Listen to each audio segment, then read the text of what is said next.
Singapore, I learn something new on Facebook almost every day. Whether it's reading a news story shared on my news feed, or finding out about an old school friend's wedding, it seems that Facebook provides me with an almost never-ending source of entertainment and information with just a few taps and swipes on my phone. Just a few days ago, I learned that every single thing I'd ever done on Facebook, every message I sent, every ad I clicked on, and every emoji I sent or received in the past 10-odd years of my Facebook existence, was niftily captured in this file called Facebook Archive. It wasn't even that hard to download. The link was prominently displayed under the General Settings tab on my profile. All it took was a few minutes, and a copy of it appeared in my Downloads folder. Here's where you can download a copy of your Facebook data. I'll admit, I'm not the most active Facebook user. While I use it to some degree due to the nature of my work, I don't like or share posts as much as some of my more social media savvy friends or colleagues.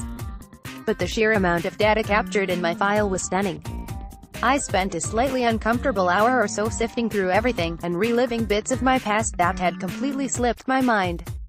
From travel itineraries planned and shared with friends I'd long since lost touch with, to old photographs shared with people over Facebook Messenger, and even groups created from my days as a student to discuss plans for school orientation, everything, absolutely everything, had been reproduced in full in that giant file. And then there were the ads. Yes, as I soon realized, every single Facebook ad or link I'd clicked on over the past month was there. Most of them weren't out of the ordinary, and in fact, gave me a lot of interesting insight into my current interests: travel, wedding planning, and interior design. Facebook, it seems, knows more about my life than I do. It's all about the money and targeted advertising. The fact that Facebook captures and tracks so much of my data may have been surprising to me, but Simon Kemp, founder of marketing consultancy Kepios, was well aware of this. Facebook is aware of every single thing you do on Facebook, he said. Even if you're just opening the app on your phone and scrolling through your feed, Facebook knows when you pause and what you're looking at on your feed, so even though you're not actively tapping on it or clicking through, it knows that you've paused your feed at that point. But why would Facebook be interested in all these little nuggets of data, I asked. Kemp explained that it all comes down to one thing: money. Or targeted advertising, if you will. Storing all these huge amounts of data obviously costs Facebook a lot of money, so they wouldn't be collecting and storing this if it didn't have financial value to them, he said.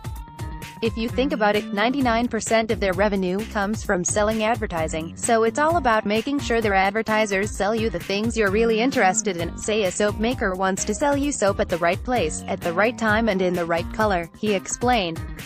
Facebook collects lots of information to make sure they're not just selling you a bar of soap. They want to find out the colors you like, and the kind of things you're interested in, so they can tell you a little story instead of just putting a picture of a bar of soap in front of you. And indeed, a lot can be learned even from little things like the kind of emojis or stickers I use in my messages to friends, as Kemp explained. A smiley face, for example, can be used to make a text message seem more informal and make me seem more approachable. And perhaps, if I use a lot of smiley faces in my messages, that could mean that I'm cheerful or happy in real life as well. It can also tell how our social relationships work, he added. That's a lot of information they can get based on just those little smileys. Should we be worried? It all seemed slightly creepy to me, especially with news of the recent Facebook scandal with political consultancy Cambridge Analytica fresh in my mind. All those little nuggets of data, clearly, could be misused when accessed by the wrong pair of hands.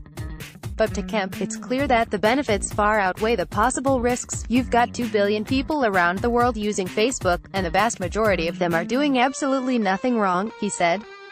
But a small handful of people use the data to do things like manipulating elections, or bully people. Look at it this way, he explained. The vast majority of the world uses kitchen knives to prepare meals for their family, but every now and then, someone commits a crime with a kitchen knife. It doesn't mean the kitchen knife is bad, it's just that 1 or 2 people use them to do bad things. Besides, the way Facebook shares its data with advertisers is anonymous, so they can target you, but they don't know it's you, he added. The rules have changed quite a lot since the Cambridge Analytica incident, and there are quite serious checks in place to make sure advertisers cannot get your specific data in that way. So, in a nutshell, should we be worried?